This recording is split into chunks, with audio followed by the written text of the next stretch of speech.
Hola a todos.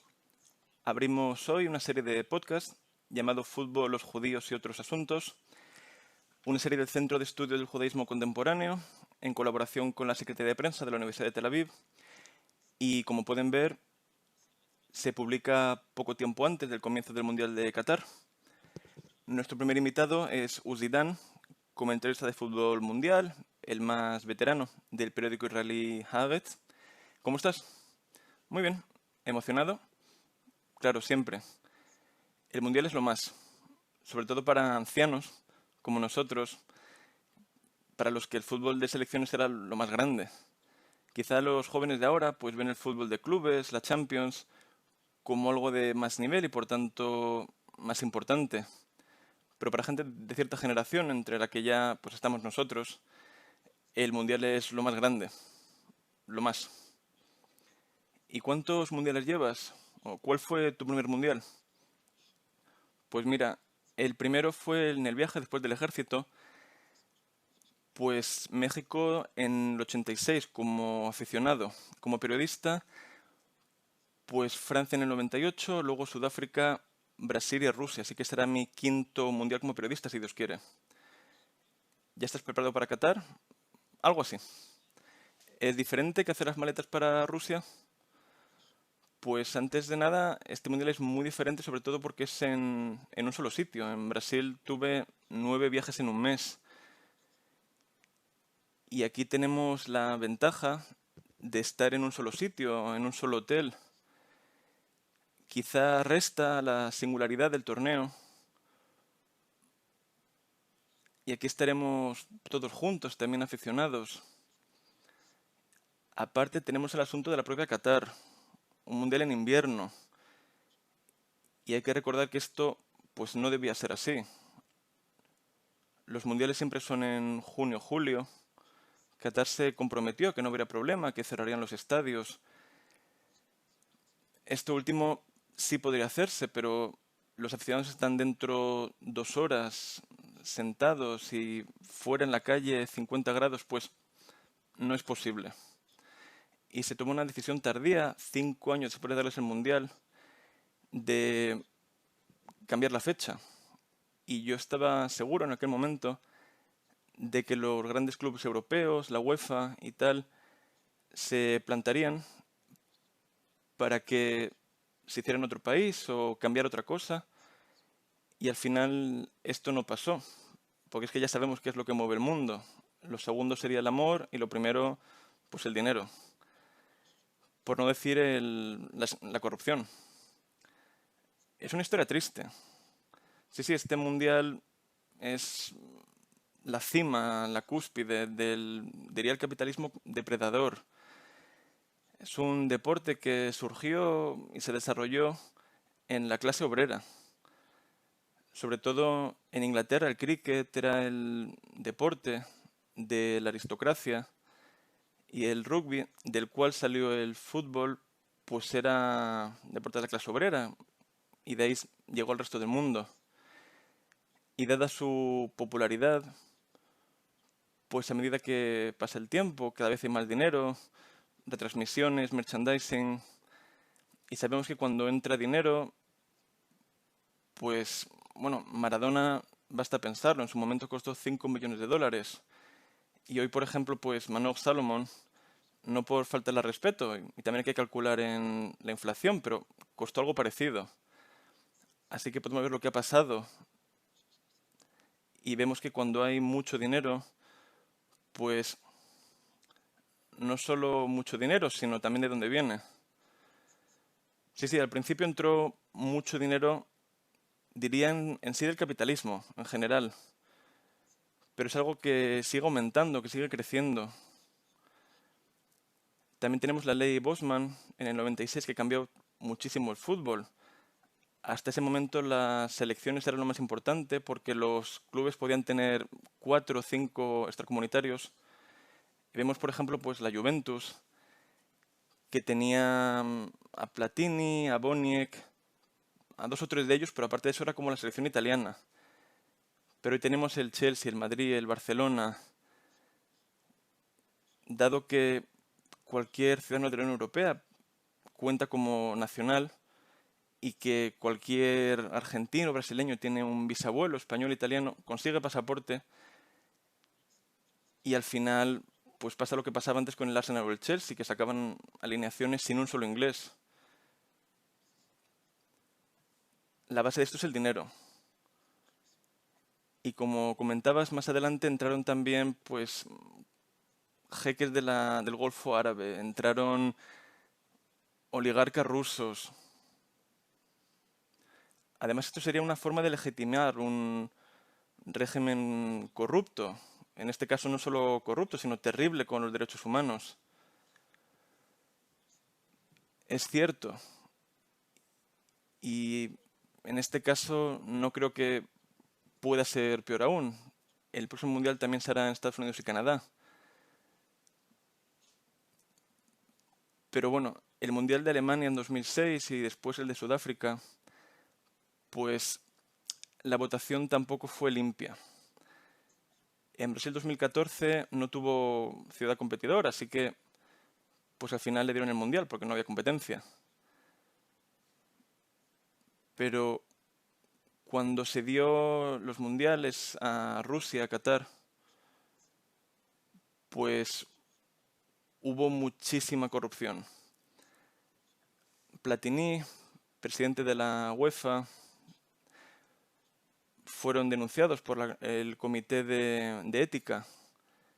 Al final les dieron la razón en los tribunales porque sabemos que no es lo mismo el sistema de justicia que la justicia, pero no cabe duda de que, bueno, aparte hay que mencionar que ya han cambiado el sistema de votación, ahora ha pasado al Congreso. Sería como que se vote en las Naciones Unidas, en pues la Asamblea General, para hacerlo, por decirlo así, más demócrata. Y bueno, la base de todo esto es que el fútbol cada vez es más popular. Pero bueno, cuando digo esto tengo que tener cuidado porque me han comentado que en China hay 100 millones de personas registradas como jugadores de ping-pong. Pero bueno, sí es popular en muchos países, ¿o cómo va esto? No cabe duda de que en la actualidad, sobre todo después de que en China e India aumente el interés en el fútbol, pues es el más popular. También, por supuesto, en el número de países. Vemos que lo es en toda Europa, excepto Lituania, en el que sería el baloncesto. Incluso Finlandia, antes era el hockey sobre hielo, pero ya ha pasado al fútbol. ¿Y por qué? ¿Por qué el fútbol precisamente? Pues es que el fútbol lo puede jugar cualquier persona. El baloncesto, por ejemplo, con todos mis respetos, deporte estupendo. Se puede ser bajito y tener éxito, sí, pero si no mides 1,90, 1,95, 2 metros, pues te puedes olvidar. Sería parecido en el balonmano y otros deportes. Pero al final hay que tener ciertas características físicas. En el fútbol, si una persona es bajita, pues no hay problema. Vemos esto en jugadores como pues Maradona, Messi. Messi parece el niño tonto del vecino, pero con el balón en los pies es magia. Así que todo el mundo puede ser futbolista, siempre y cuando se tenga talento. Por tanto, el aspecto de la empatía sería algo importante. Así es. Y además otros deportes, pues incluso el balonmano, el voleibol, pues hay que poner una red, hay que poner otras cosas. El fútbol ni siquiera hay que poner una portería, en el fondo basta con poner 2 piedras, poner el jersey después del colegio y basta para jugar. Y tú y yo somos de una generación en los que hemos jugado de esta forma.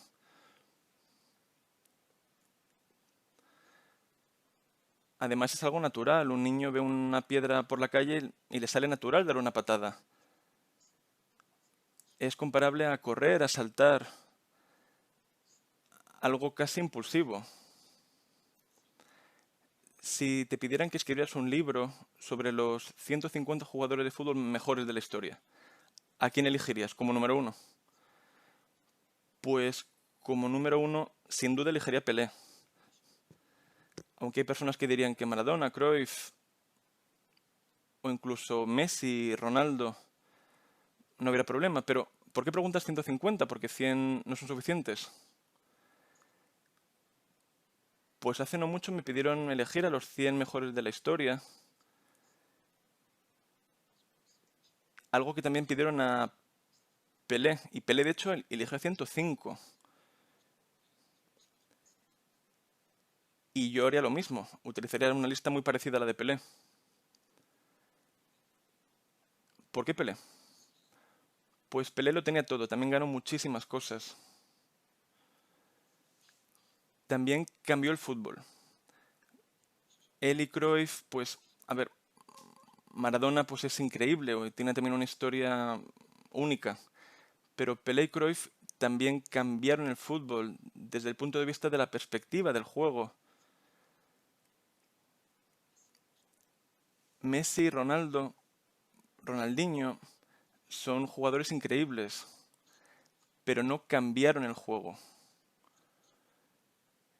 Es algo comparable a Muhammad Ali, a que se le considera el más grande de la historia. No es solo porque fuera el mejor boxeador, sino porque tenía algo único y no se puede separar al deportista de su historia, de su vida. En esta lista de la que hablábamos, ¿a quién pondrías?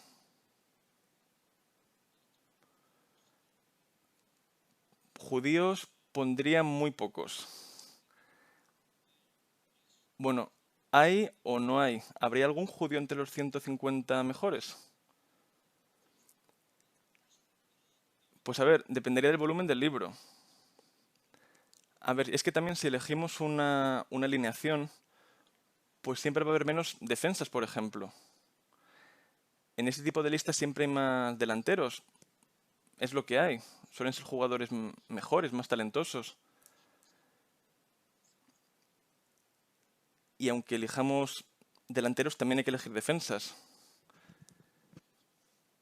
Pues mira, no creo que en estos 150 haya algún judío. A ver, un momento. Bueno, antes de que digas nada, si te preguntara, pues pianistas, compositores, casi en cualquier campo de interés del desarrollo humano, pues no dudarías en decir que hay judíos. Y mi pregunta sería por qué los judíos no han destacado como jugadores de fútbol. Lo que quería decir antes es que si fuera a elegir a los 150 deportistas mejores de la historia, creo que el número de judíos no sería ni superior ni inferior a nuestra proporción de personas en el mundo. Hay un mito de que los judíos no son buenos en el deporte. Y no creo que sea cierto. Quizás seamos aún mejores en otras disciplinas más cognitivas, diría, pero en el deporte también. Y vemos en las elecciones de hace 100 años, en Hungría, Austria, Alemania, que en aquella época eran imperios, pues había un gran número de judíos que ganaron también pues, medallas en deportes. Vemos en boxeo, por ejemplo, que no se considera quizá un deporte de judíos, pues vemos que el deportista inglés, Mendoza, pues era judío. También en Estados Unidos, hace unos 100 años, en Estados Unidos, incluso judíos religiosos. Pues más aún. Entonces, ¿por qué somos buenos en deportes pero no en fútbol?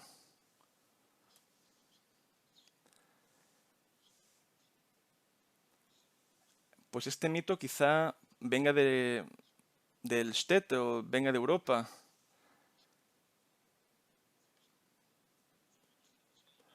Pero por eso mismo lo digo, si los judíos en la historia sí han sido buenos en el deporte, ¿por qué no en fútbol?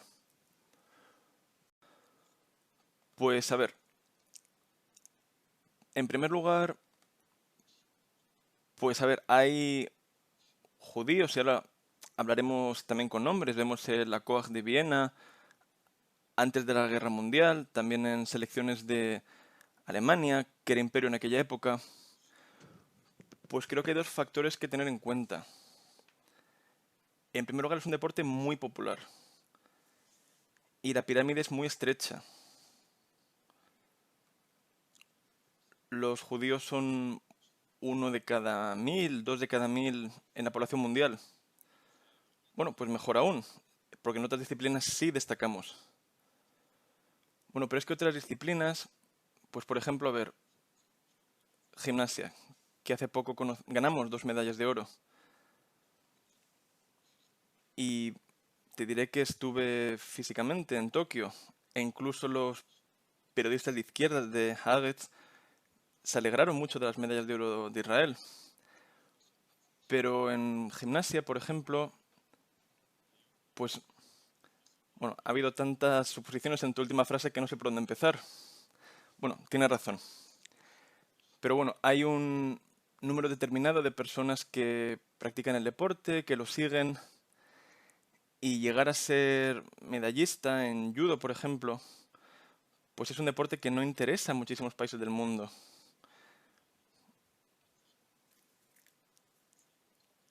Y ganar una medalla pues es menos difícil que llegar a lo más alto en fútbol. Vemos a Motale Spiegler, Yossi Benayoun, que quizá estuvieran en su momento en la lista de los 500 mejores jugadores del mundo. No sé si Yossi Benayoun estaba en el número 220, 302 en aquel momento. Pues está muy bien. Jugar en el Liverpool, disputar partidos contra el Madrid en el Bernabéu, pues aunque no le ponga entre los 150 mejores jugadores de la historia, pues no es menos difícil que ganar en una medalla olímpica en otros deportes, con todos mis respetos a estas personas.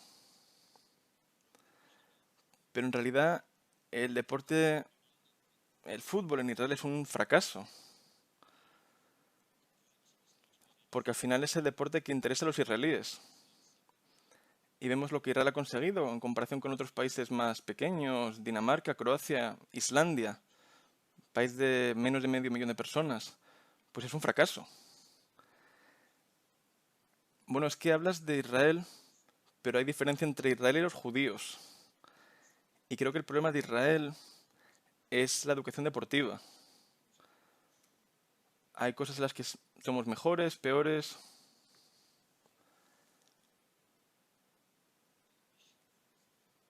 Pero en nuestro caso, quien gana medallas, pues un porcentaje considerable, son gente que ha tenido su educación deportiva en otros sitios. Por supuesto hay excepciones. Hay deportistas nacidos aquí, muchas generaciones que también tienen éxito. Pero hay algo en el deportista israelí que hace que le cueste llegar a lo más alto en muchos deportes a nivel global. Es que para ello hace falta disciplina, trabajo duro, perseverancia. Y creo que el futbolista promedio israelí, pues, ¿cómo decirlo? Pues no está en la naturaleza de los israelíes. Y quien consigue llegar a lo más alto, pues al final puede conseguirlo, aunque como decía la pirámide es muy estrecha. Y el fútbol se ha convertido en un deporte global. En la actualidad, el número de futbolistas que salen de diferentes países, pues vemos América, vemos África, vemos Asia, y hay muchísima competencia. Hay millones y millones de personas en el mundo que quieren jugar al fútbol, y para estar en lo más alto, para estar entre los 2000 jugadores más conocidos de las ligas europeas, pues es muy difícil. Y pese a ello, quizá tenga que ver con el hecho de que los israelíes tienen otros medios, otra realidad económica también. Hace poco leí un artículo en el que hablaban en el mundo árabe de que hay que aprender de los errores de Israel, en este caso que habría que aprender el fracaso de Israel en el fútbol. ¿Por qué? Porque Israel no desperdicia el tiempo con el fútbol. Una tontería, como decían, comparado con desarrollo tecnológico, desarrollo de armas.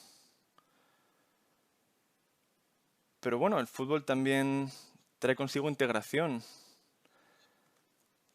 Ha habido épocas en las que Israel tenía 4 o 5 jugadores árabes en la selección.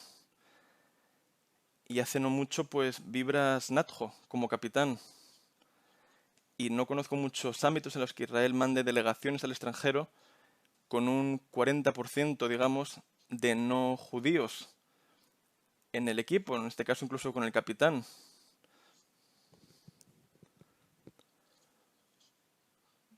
Por tanto, el deporte también sería importante.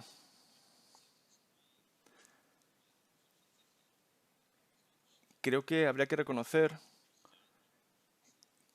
que sí hay algunos aspectos muy importantes en el fútbol y en su desarrollo que sí llegaron gracias a los israelíes. Por ejemplo, las tandas de penaltis.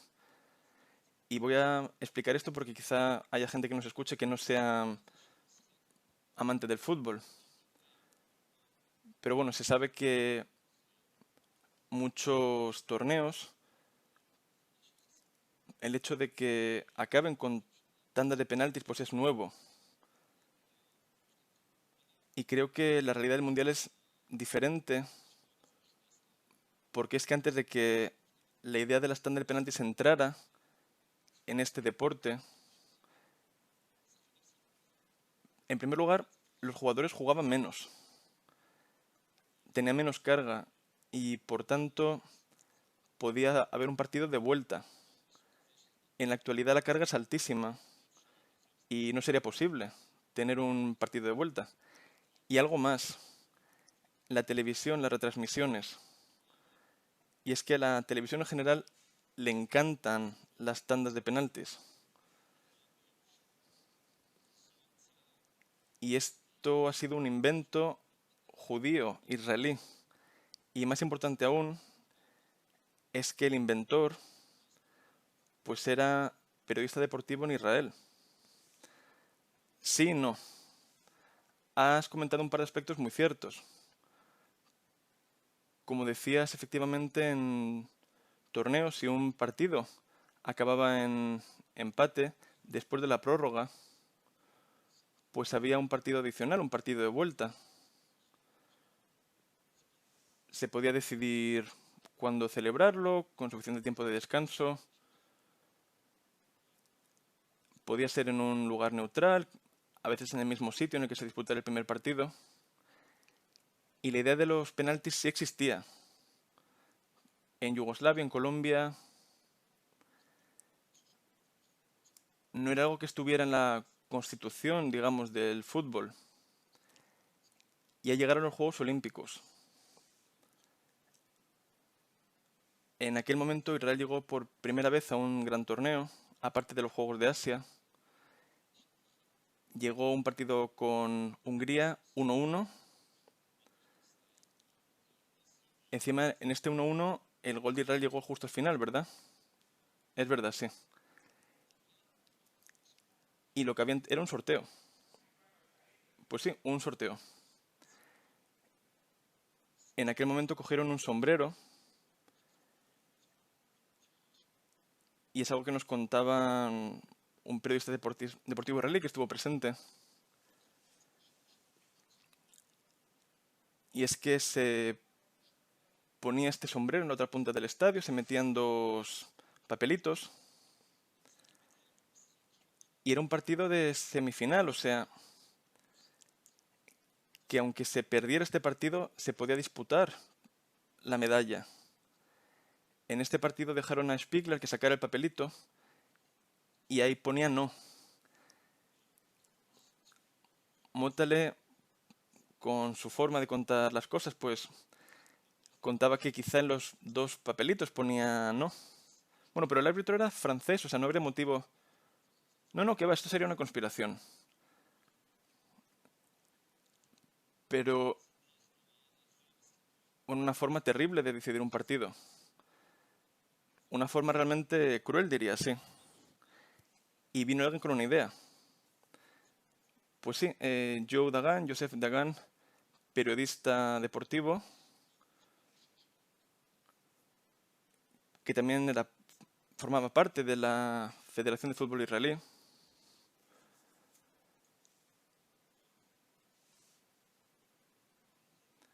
Y conocía el concepto de las tandas de penaltis. Y era una persona, aparte de ser anglófilo, pues que hablaba muchos idiomas y demás.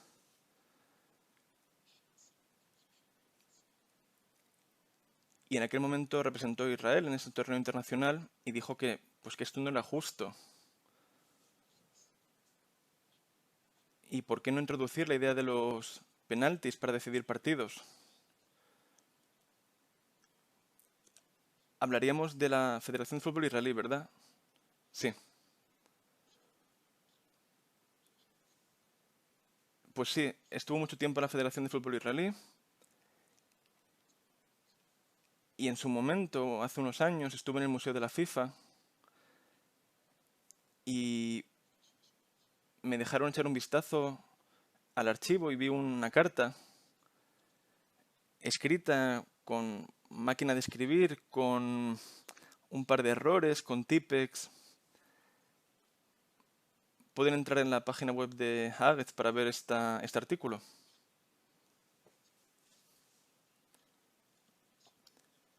La carta parecía como si lo hubiera escrito un adolescente, la máquina de escribir de sus padres. ¿Y por qué valdría la pena hacerlo? Pues explicaba esto y paralelamente a un alemán pues se le ocurrió una idea parecida. Pregunta de historiador, ¿quién mandó la carta primero?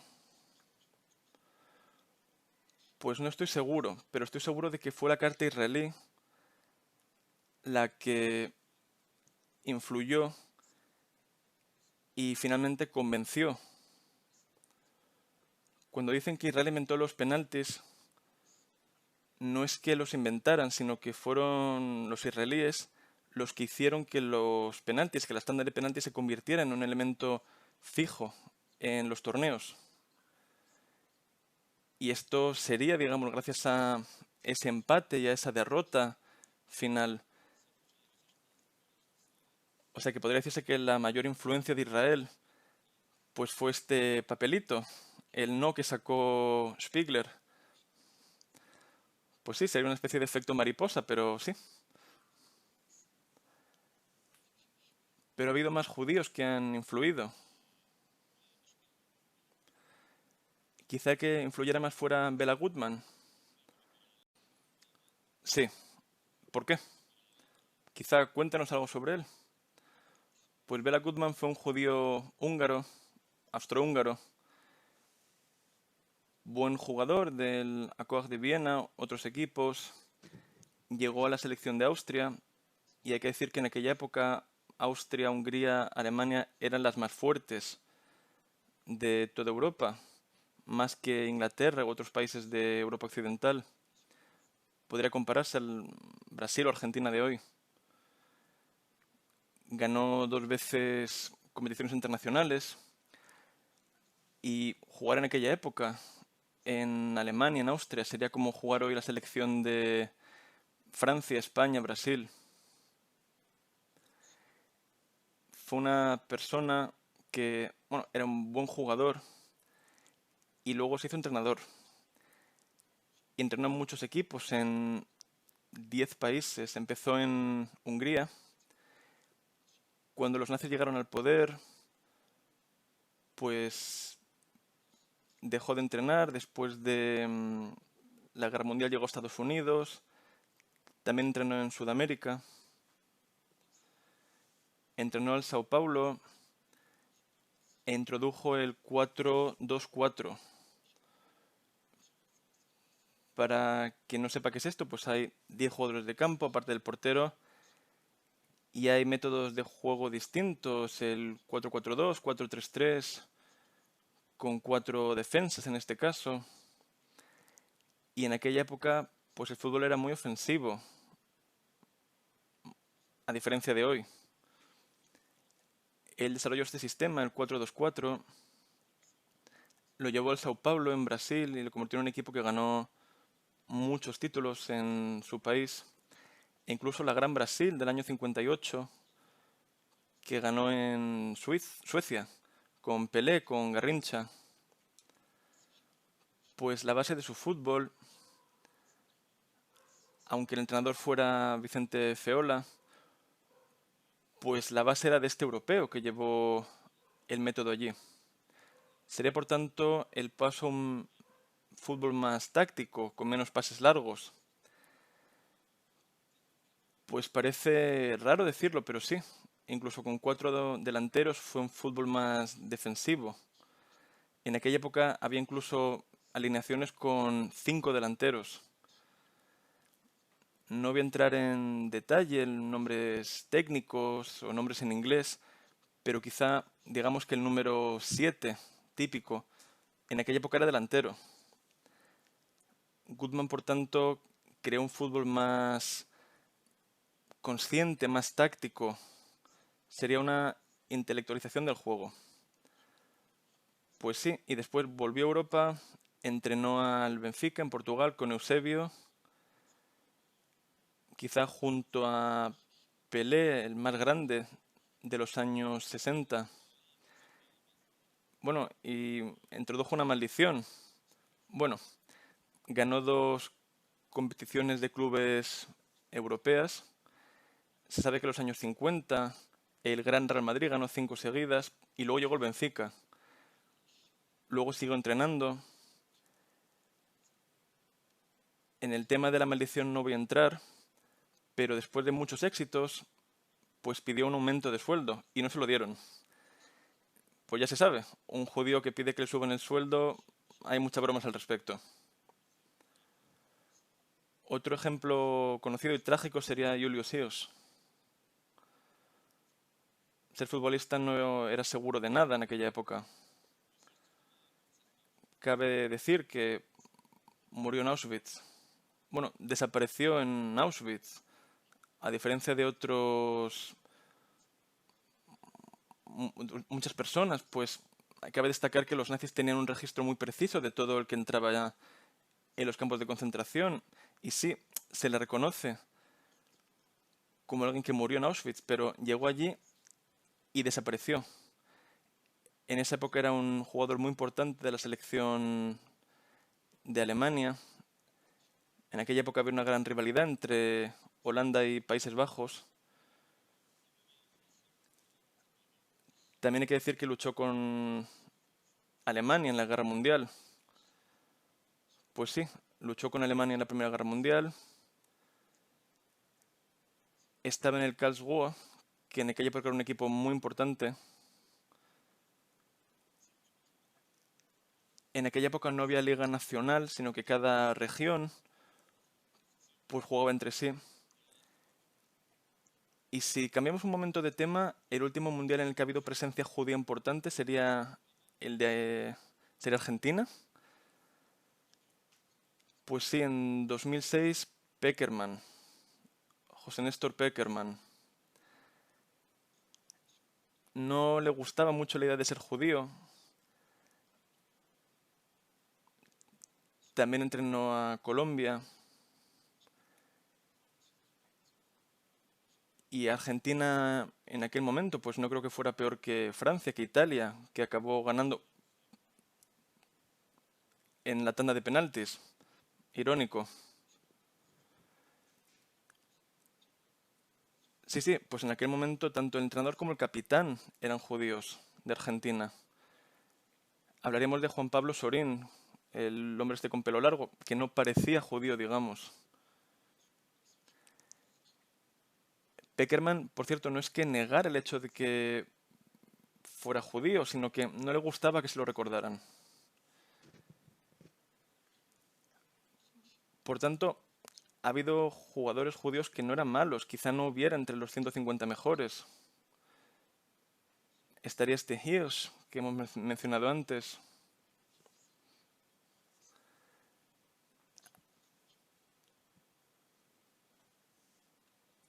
Hemos visto también jugadores que compartieron vestuario con Maradona en Argentina.